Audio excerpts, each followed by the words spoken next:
Welcome to the Indie Film Hustle podcast, episode number 54.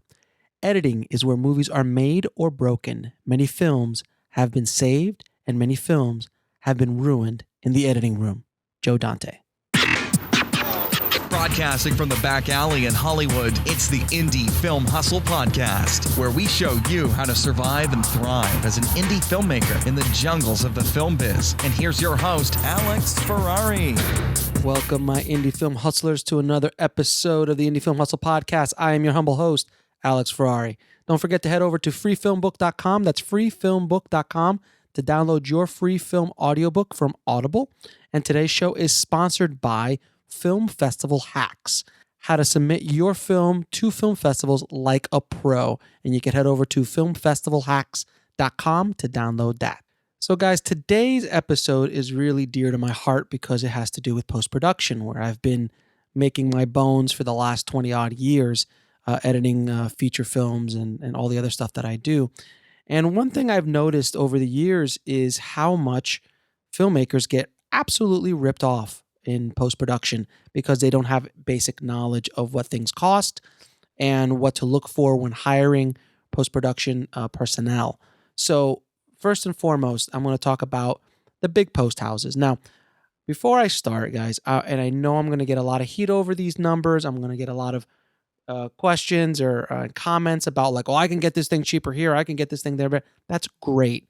And I wish you the best. These are the numbers and the prices from my experience here in Los Angeles, currently in 2016.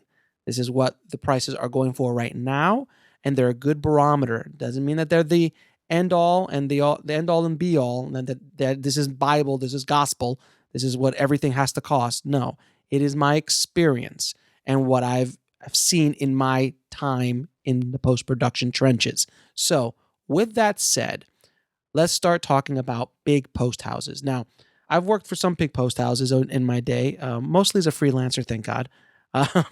But big post houses have a lot of overhead. And I'm going to tell you a little story about how post houses came to be. Back in the day, when post houses were the only places you can go get post-production done for feature films or commercials or music videos or anything, they charged up the wazoo because they could.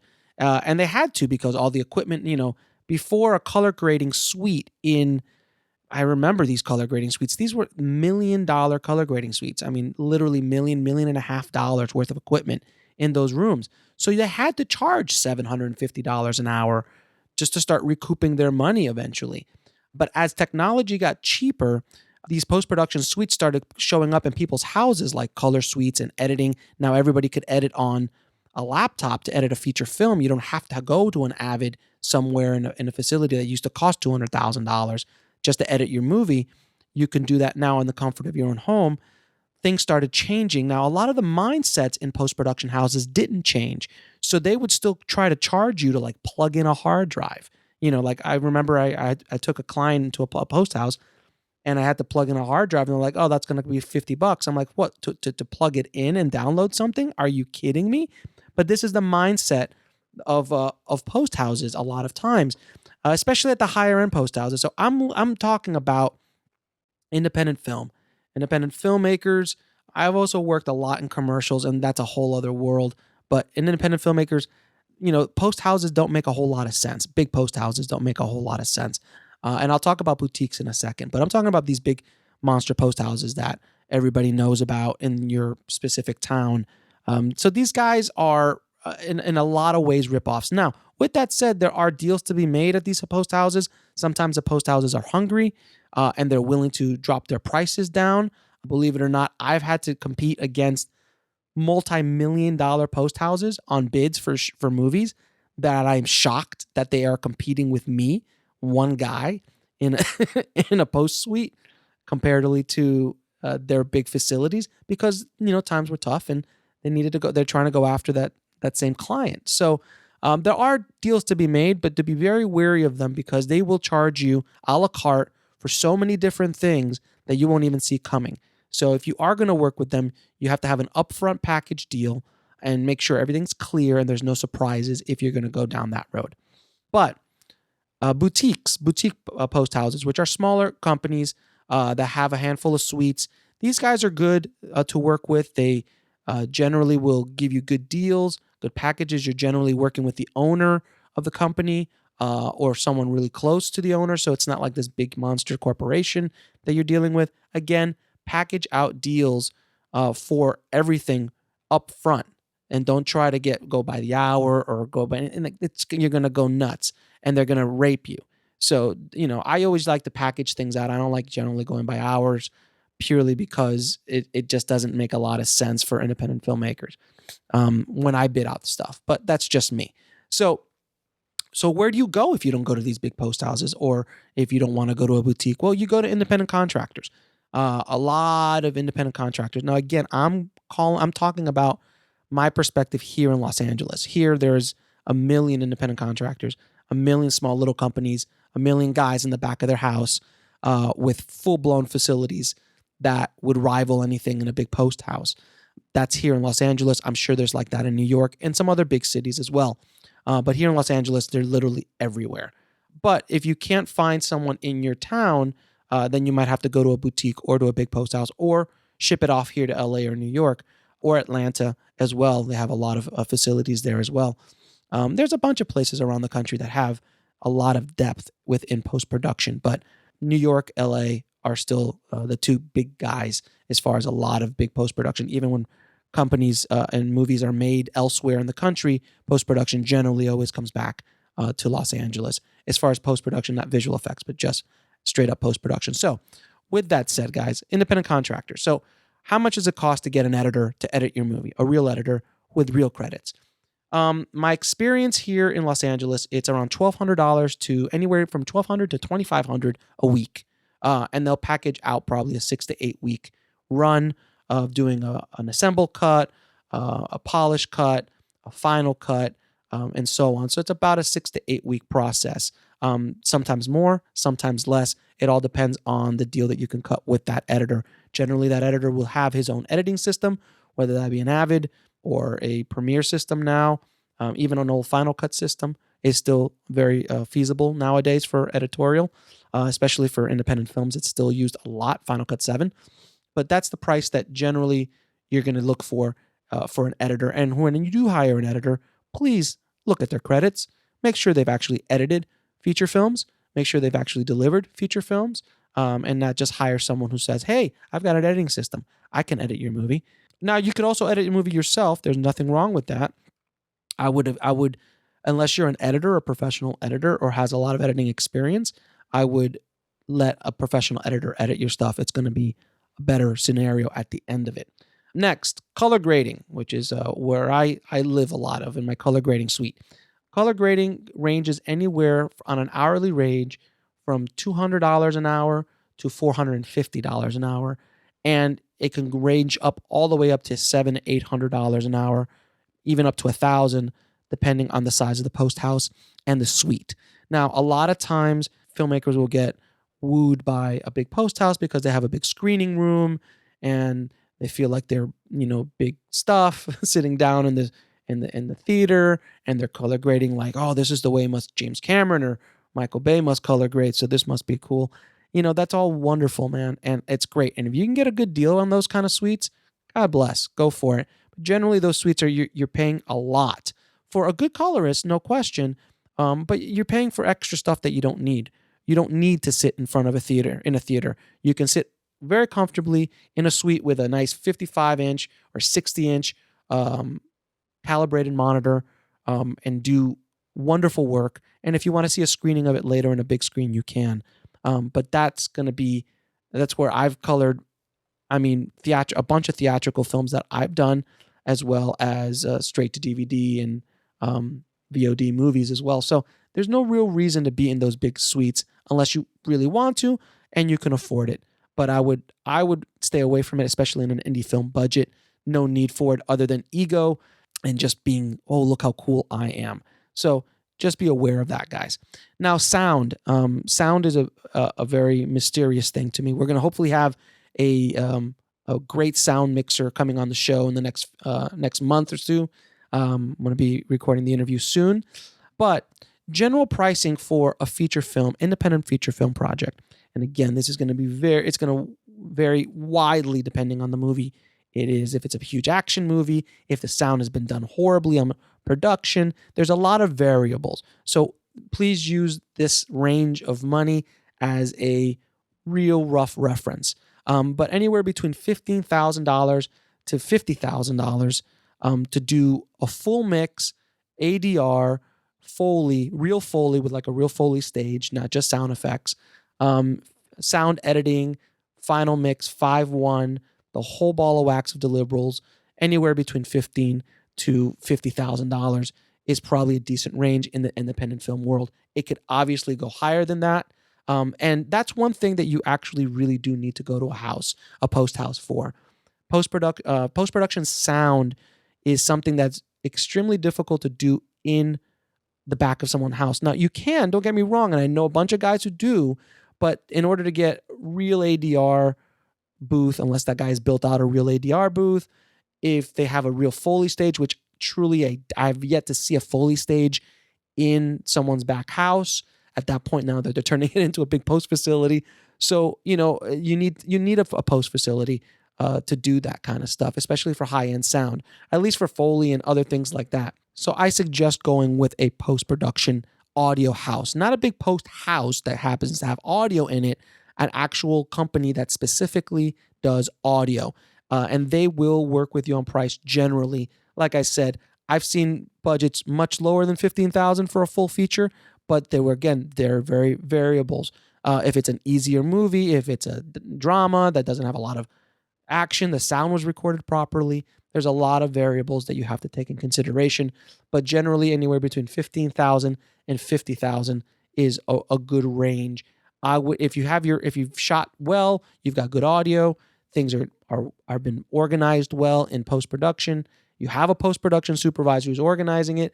$15,000 to $20,000 is a pretty fair price. You might get it a little cheaper, but generally you do get what you pay for when you're working with audio as well. So make sure the house has experience doing this. And I'm going to just say this as a blank statement, guys. And I've heard this too many times. I've heard from other filmmakers from around the country that were in, I'm not going to say the cities, but let's say other cities besides Los Angeles or New York, and they went to their local big post house to do their features. And these guys rape them because they're charging them commercial rates. So I would come back like, yeah, these guys charge us $75,000. And I'm like, oh my God, are you kidding me? $75,000 to do all their audio and to do all their color and their editing. And they have no idea what they're doing because they've never done a feature film before. So if you are going to go with these big post houses and they're not accredited or have a lot of credits or have a lot of experience in feature film, in independent feature film specifically, stay away. Be very, very careful because these guys might have good intentions. Maybe they just want a credit. They're like, oh, I want a feature credit under my belt. But you might end up paying more for it later. So be very, very cautious when working with a post-production company that does not have credits in independent filmmaking or independent films because you will pay for it later. I've seen it happen many, many, many times. Okay, guys. So now let's going to talk about a little bit about deliverables. Now, their deliverables list could go on. Deliverables, by the way, are things distributors ask for masters of your movie when you're all said and done. I'm going to kind of go over this really quickly. This list I could talk for about an hour or two just about this stuff, but I'm just going to go the big boys, the big things that you should look out for, okay? So a DCP, a digital cinema package, which is basically your digital film print, that ranges anywhere from $800 to $5,000. I remember when they first came out, you couldn't even find one for less than $5,000. Now I've seen them for $700, $800, no problem.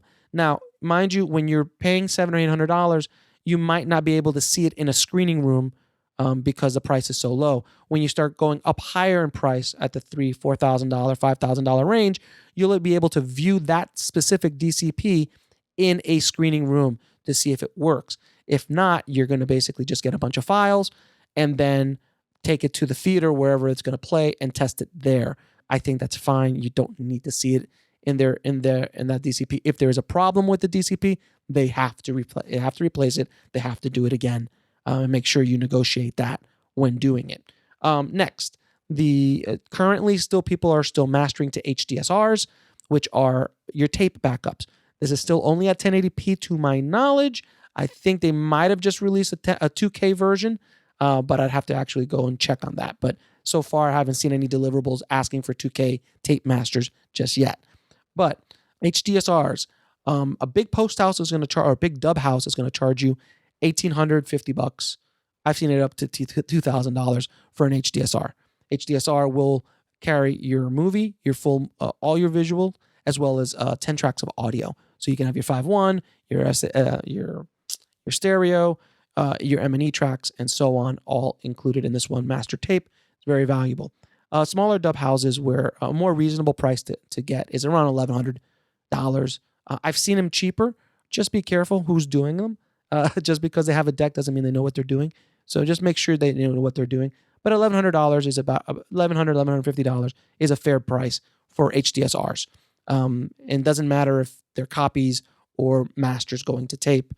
And if anyone tries to charge you output to the tape from the Final Cut or Premiere or wherever they're Avid, and they're charging you extra for that first output, run away. These guys are thieves.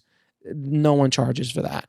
If they do, they're thieves. Don't. Just find a place that won't charge you for the initial output, for God's sakes. That's ridiculous. That's old post house mentality, not current day realities. And finally, guys, digibetas. I know they're archaic, but they are still asked for by a lot of distributors because of overseas. A lot of overseas countries are still on digibetas, on standard def. They haven't even upgraded to HD yet, so they ask for digibeta masters. Digibeta masters on NTSC is about anywhere between $450, like $250 to $450 for a feature film, for a 90-minute or 120-minute movie. I would, a good price anywhere. I mean, and honestly, $450, $250, it's around that area. Honestly, you were talking about $100 here. Might mean a lot to you, but I would say $450 is not a horrible price. $350, $250, if you can get them, that's the prices you need to look for. And then expect to spend at least another $50 to $100 for PAL versions of that, whatever those might be. Some people don't charge more for PAL. Some people do. You just have to kind of check that out.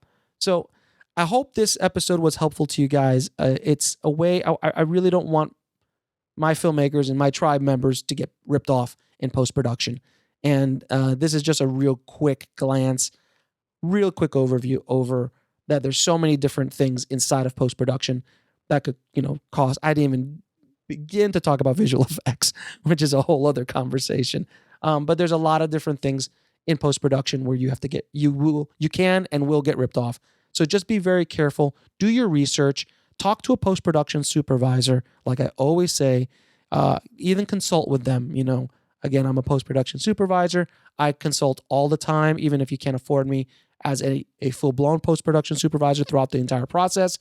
Even a consultation for a couple hours would save you thousands of dollars going down the road, because at least we can guide you in the process of what you really need, what you really don't need, how much to spend, how much not to spend, and so on. So if you guys want to hire me out as a post-production consultant, please just head over to indiefilmhustle.com/consulting. And I am currently working on a post-production workflow course that's going to cover a lot of the stuff I talked about in much more detail, and really hopefully have a resource for you guys to help you make your movies and not get ripped off in the process in post-production. I wish you guys nothing but the best of luck. Don't forget to head over to filmmakingpodcast.com and leave us an honest review. It really, really helps out the show a lot. So thank you so much for listening, guys. As always, if you want show notes for this, it's going to be at indiefilmhustle.com/054. Keep that hustle going, keep that dream alive, and I'll talk to you soon. Thanks for listening to the Indie Film Hustle podcast at indiefilmhustle.com. That's INDIEFILMHUSTLE.com.